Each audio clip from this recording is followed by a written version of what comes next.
Bienvenue les vierges dans votre taroscope donc du mois de février. C'est parti avec les 3 premières cartes. On rajoutera, vous savez, vous en avez l'habitude, sauf si vous êtes nouveau sur cette chaîne, mais sinon voilà, je rajoute au fur et à mesure pour avoir le maximum d'infos et de pertinence. Alors on a quoi? On a un 9 d'épée, un roi de bâton et la tempérance. Ok. La tempérance, donc ça, ce sont les 3 énergies avec lesquelles vous rentrez dans le mois de février. Donc ce sont déjà des énergies disponibles fin janvier. Alors, il y a quelque chose qui a l'air d'être assez préoccupant quand même. Un 9 d'épée, c'est des soucis, c'est des réflexions. Des réflexions qui ne trouvent pas de solution là, comme ça, du tac au tac, vous voyez.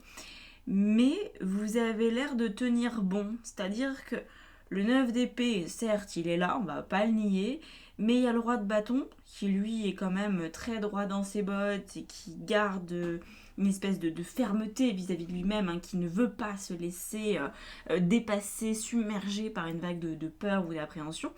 Et puis on a la tempérance, qui elle est dans l'aspect, on va dire, d'acceptation que les choses peuvent mettre du temps à guérir. Parce que je pense que c'est ça. C'est-à-dire que vous avez besoin de continuer sur votre trajectoire, que c'est important de ne pas vous laisser envahir par une forme d'appréhension ou de peur, mais c'est aussi important d'accepter la peur. Voilà, donc vous, j'ai l'impression qu'avec cette tempérance, ça vous permet de trouver un équilibre, une forme de modération. J'avance, mais je reconnais quand même que je flippe. Je reconnais qu'il y a des choses où je suis pas tout à fait tranquille. Mais ça vous empêche pas d'avancer. Et je trouve que du coup, c'est pas mal. C'est pas mal. Alors, qu'est-ce qu'on va rajouter là-dessus? J'avais pas mélangé ce tarot-là avant de commencer la vidéo. Alors, on a celle-ci. 7 de coupe. D'accord, ok. Donc ce qui a l'air de vous poser souci, ce qui vous inquiète, c'est est-ce que vous êtes en train de prendre la bonne décision ou pas. C'est même possible qu'il y ait plusieurs décisions qui vous incombent. Peut-être que vous ne savez pas trop où donner de la tête. Et c'est ça qui a l'air d'être perturbant. Donc, effectivement, au lieu de se disperser, au lieu de se perdre dans des méandres et dans trop de réflexions, je pense que là, la vie vous dit, faut rester focus. Voilà. Clairement, on évite les bas-côtés, on reste sur la route, on est attentif, on se met en plein phare, on allume toutes les lumières qu'on peut pour rester vigilant et ne pas oublier d'avancer tout droit. Ok? Donc voilà. On ne peut pas avoir envie de prendre des chemins de traverse, j'ai l'impression. Il faut être très droit dans ses bottes, très intègre. Je pense que ça peut vous aider à prendre les meilleures décisions pour vous. Alors, est-ce que le défi du mois est en lien avec ces potentielles prises de décision? On va voir ça tout de suite. Le 7 de denier. Bah oui, exactement, c'est ça. Donc, on a l'énergie du 7 de coupe. Donc, l'énergie du 7 de denier, c'est quels sont mes buts dans ma vie? Dans quoi est-ce que j'investis? Où est-ce que je mets mon argent? Où est-ce que je mets mon temps? Où est-ce que je mets mon énergie? Quelle plante je veux voir pousser à la fin. Donc effectivement, quand on réfléchit comme ça sur plusieurs mois, voire plusieurs années, il ne s'agit pas de partir, de laisser les idées fuser dans tous les sens, parce que ça mène à rien sauf à rien. Voilà. En général, on se rend compte que c'est pas comme ça que les choses poussent. Quand on plante une graine, si jamais vous avez jardiné ne serait-ce qu'un tout petit peu dans votre vie, vous savez la patience que ça demande, vous savez le temps que ça demande. Si vous oubliez de l'arroser, c'est foutu. Si vous oubliez de mettre un bon terreau, c'est foutu. Il y a plein de choses qui jouent sur l'entretien des projets. Donc là, vous ne pouvez pas être au four et au moulin, il faut rester concentré, peut-être accepter des délais plus longs aussi pour vous permettre de tenir, c'est possible. En tout cas, je vais regarder ce qui va vous aider. 9 de bâton. Ok. Donc le 9 de bâton nous montre que, effectivement, les décisions que vous allez devoir prendre sont exigeantes vis-à-vis de vous. C'est vraiment relié à cette forme d'intégrité. Je ne sais pas pourquoi j'utilise autant ce mot. C'est vrai qu'il fait habituellement partie de mon vocabulaire, mais là c'est vraiment un mot qui est très fort. vous avez besoin d'être honnête vis-à-vis de vous-même, de ne pas rêvasser, de ne pas vous dire oui ça je peux le gérer alors qu'en fait vous n'avez pas le temps. Ouais. C'est possible aussi que vous ayez des personnes, alors non pas qui essayent de vous influencer, mais euh, peut-être il y a un petit côté manager sous-jacent à tout ça. Peut-être que ce projet ne vous concerne pas que vous uniquement et qu'il faut aussi dire à quelqu'un de faire quelque chose, voyez, un peu rassembler les troupes pour que ça aille dans la bonne direction. Il y a de ça. Ne vous laissez pas balader. 6 de coupe dans le défi. Donc vous pourriez avoir peut-être tendance à trop faire confiance. Faites attention. Or, je ne dis pas de ne pas faire confiance pour ce mois de février, mais vérifiez, revalidez, rechecker. Et c'est pour ça qu'on vous demande comme ça d'avoir cette espèce de ligne de conduite qui ne laisse pas de place au hasard, parce que peut-être que les choses pourraient être à peu près faites, mais pas bien faites. Donc ça vous demande à vous d'être, on va dire, vraiment sur le qui-vive, et donc d'être dans l'énergie du 9 de bâton, qui, lui, est dans une énergie de force et d'affirmation de lui-même. Hein. Donc ne vous laissez pas avoir. Ok, on a la mort. Alors, ça c'est assez intéressant dans ce qui vient vous aider, parce que du coup, en plus de ce 9 de bâton qui vous pousse à vous affirmer, on nous sous-entend aussi que c'est peut-être un petit peu nouveau. Ou disons que vous n'avez peut-être pas eu l'opportunité jusqu'à présent de le faire à ce niveau-là. Peut-être que vous avez déjà pris des décisions dans votre vie, ça, je pense qu'on en est tous là, hein. Mais est-ce que vous avez dû gérer d'autres personnes? Est-ce que vous avez pris des décisions qui ont vraiment impacté plus de personnes que votre simple famille aussi, hein. Ça peut nous parler de vos collègues, on va voir ce que ça touche comme domaine. Mais j'ai l'impression que c'est vaste. Il y a peut-être vraiment plein de personnes qui sont impactées par ce qui se passe.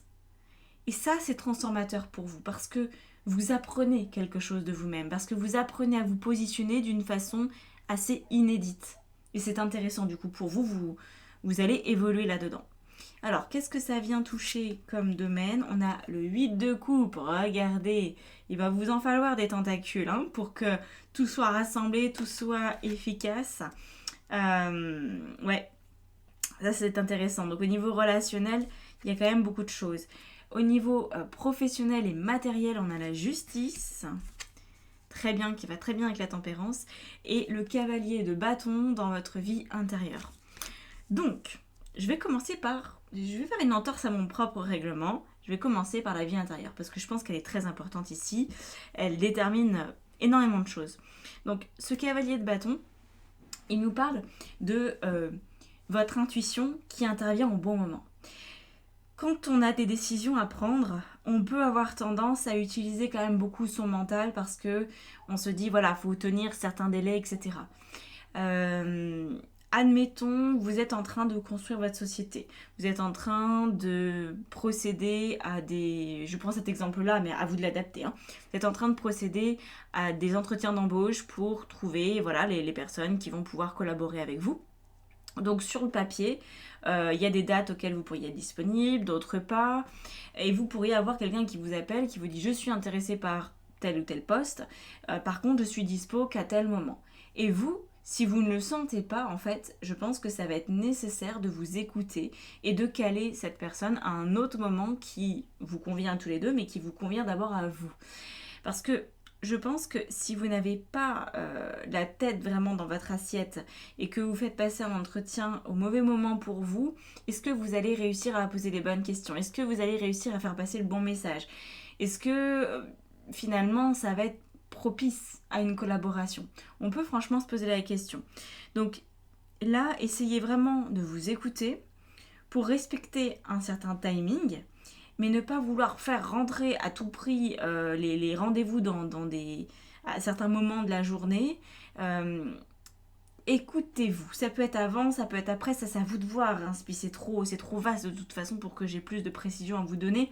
On peut voir ça en guidance personnalisée si vous voulez. Mais là, je pense que vous allez devoir accepter tout ce qui est de l'ordre du timing divin. De faire vraiment avec ça, d'avancer avec ça. C'est censé vous aider, hein, le timing divin. On va rajouter du coup directement une carte là-dessus. Vous voyez, on a la maison de Dieu. Donc on voit que si vous écoutez votre intuition, les choses, ça va faire bam, bam, bam, bam. Ça va aller plus vite. Vous allez être rapidement débarrassé. Vous allez rapidement transformer la situation et voir les choses prospérer plus vite que si vous êtes dans votre rationalité. Ok ? Donc ça, c'est important à garder en tête tout au long du mois de février, je pense, de vérifier votre intuition, ce qu'elle vous dit, pour agir au bon moment. Ok ? On est vraiment dans un esprit de manager. Je pense que c'est ce que je vais mettre d'ailleurs dans le titre de la vidéo parce que c'est ce que je ressens fortement. Parce qu'effectivement, au niveau du coup de vos relations amicales, familiales, amoureuses, 8 de coupe. Le 8 de coupe, c'est l'idée de dire là, il y a eu des déceptions, il y a eu des choses qui ont été compliquées à gérer, il y a peut-être beaucoup de choses encore. Par contre, maintenant, je veux que ça se passe à ma manière. Voilà. Je peux gérer plein de trucs, je peux être à la hauteur, mais il faut qu'on me laisse faire comme moi je l'entends. C'est mes règles, mes lois. C'est un petit peu fort pour un 8 de coupe. Le 8 de coupe est rarement aspecté de cette façon-là. On le relie plus souvent à une forme de lassitude et de désillusion. Moi, je pense que vous voulez tellement mettre toutes les chances de votre côté que vous trouvez votre force. C'est ce qu'on voit au début du mois. Vous trouvez votre force. Vous ne voulez pas vous faire avoir. Vous ne voulez pas vous faire dépasser. Donc, si quelqu'un s'invite dans votre existence au bon moment, tant mieux, vous l'accueillez. Sinon, ça ne va pas le faire. Ça va pas le faire parce qu'il y a beaucoup de choses à gérer. Je pense qu'au niveau émotionnel, vous êtes surchargé. C'est peut-être pas le mois où il y aura une nouvelle amitié qui va se déployer parce que je pense pas que vous ayez le temps. Voilà. J'ai l'impression que c'est au niveau matériel et professionnel où il y a beaucoup de choses qui vont se jouer, où vous allez être très demandé. Donc en plus, gérer quelqu'un de nouveau, ça peut faire beaucoup trop. Parce que là, vous avez déjà le quotidien à gérer. Et c'est ça, ce côté pieuvre, ce côté tentacule. C'est, il y a déjà tous les aspects du quotidien. Voilà, le linge, la nourriture, les courses, blablabla, blablabla. Et tout ça, plus ce qui vous attend dans votre vie matérielle et pro, c'est suffisant en fait. Voilà. Je pense qu'il faut éviter d'en rajouter. Alors, qu'est-ce qu'on a ? Nous, on va rajouter une carte, parce que c'est qu'une carte, donc on peut y aller. Le roi de coupe. Ok. Donc là, faut vérifier que vos relations ne vous demandent pas de puiser trop dans des ressources que vous n'avez pas vraiment à disposition pour le mois de février. Voilà, vous êtes pas à sec. Je veux pas dire ça. Je pense pas que vous soyez à sec. Mais je pense que votre réservoir émotionnel est quand même un petit peu limité et que vous pouvez pas vous répandre en discussion que vous allez peut-être juger inutile pour ce mois-ci. Vous pouvez pas engager... voilà, par exemple, une après-midi totale avec un ami juste pour lui faire plaisir. Je pense que vous allez être vraiment très occupé et il faut que ça vous plaise en fait. Si vous passez du temps avec quelqu'un, c'est aussi parce que vous y retrouvez quelque chose de ressourçant. Si c'est que donner pour donner, je crois que ça va être assez limite pour ce mois-ci. Alors du coup, ça nous emmène à la justice. La justice qui est dans une posture très importante parce qu'elle vient créer du coup un aspect positif avec la tempérance. Donc, pourquoi je dis ça ? C'est le 8 et le 14, ok ? Voilà, ça fait 22, donc on est dans un mat, donc on est dans une... Vous pouvez trouver de la liberté au mois de février en étant hyper intègre, j'y reviens, mais c'est vraiment ça, en étant un super manager pour vous-même, pour vos affaires professionnelles et financières. Donc tout ce qui va avoir trait aussi à votre lieu de vie est impacté potentiellement, à vous de l'adapter à ce que vous vivez. Donc là, il y a besoin d'être équanime, donc dans la neutralité émotionnelle, en écoutant votre intuition, en acceptant d'avoir un positionnement, parce que vous allez devoir prendre une place. C'est là où on voit que c'est pas forcément très très habituel pour vous de manager. Je sais pas ce que vous allez manager. Est-ce que c'est vraiment parce que vous êtes manager dans votre taf ? Est-ce que vous allez devoir former quelqu'un ? Est-ce que vous allez devoir vous manager, vous, en vous poussant un petit peu aux fesses parce qu'il faut vous mettre en chemin là pour faire quelque chose dans votre vie pro? Peut-être que vous êtes un peu à la ramasse, peut-être que vous procrastinez, peut-être que vous avez du mal à vous y mettre. Dans ce cas-là, c'est vous qui allez devoir devenir votre propre patron, votre propre manager. Mais ça peut aussi être effectivement des personnes qui arrivent, une nouvelle mission, des gens à gérer, des trucs à organiser, un agenda à tenir, une planification à honorer, des rendez-vous à honorer tout simplement. Voilà, là-dessus c'est quand même assez chargé, donc ne vous dispersez pas. Cavalier de bâton, très bien, ça me va. Moi j'aime bien les cavaliers de bâton, c'est aussi celui qu'on a déjà dans la vie intérieure, donc vous l'avez 2 fois. On voit, c'est vraiment ce domaine-là qui est prioritaire, le domaine du coup de votre vie intérieure, écoute de votre intuition, ça va vous faire gagner un temps de dingue, donc vraiment écoutez-vous. Et puis la cavalcade, l'artillerie pour être sûr de bien manager les choses. Il n'y a pas beaucoup d'état d'âme ici. Le seul état d'âme que vous avez, c'est de faire en sorte de ne pas vous éparpiller et de vous permettre de vous sentir quand même assez à l'aise émotionnellement. Vous devez prendre soin de vous dans tout ce process. Et puis après, avec les autres, leur dire ce qu'ils doivent faire si jamais vous avez des ordres à donner. Et si c'est à vous-même qu'il faut donner des ordres, encore une fois, pas trop d'état d'âme avec ça. Je pense qu'il faut y aller. Alors, où je sais pas. ça va dépendre. Hein. Tout est possible. Tout est possible. Mais je pense que c'est quand même quelque chose d'important. Alors, du coup, si vous procédez à tout ça, si vous acceptez d'être ce manager de votre vie pour ce mois de février, qu'est-ce qui se passe à la fin du mois potentiellement? On a le 3 de coupe, il y a 2 cartes qui ont voulu sortir, c'est atypique, mais bon, je les ai acceptées. 3 de coupe et As de denier. Parfait. Parfait. Donc, vous allez vous sentir avec une espèce de joie, c'est la forme de... C'est une récompense en fait. Vous allez vous sentir récompensé par la vie parce que ça marche, parce que les choses sont peut-être assez évidentes, fluides, voire même agréables. Et l'As de denier nous montre que vous allez réussir à mettre en place ce nouveau truc, cette nouvelle étape dans votre vie pro ou matérielle. Donc vous allez peut-être investir dans quelque chose, ça va marcher, vous allez peut-être commencer une formation, vous allez réussir à vous mettre en route dans une direction qui vous convient, vous allez être content de vous, vous allez être fier de vous.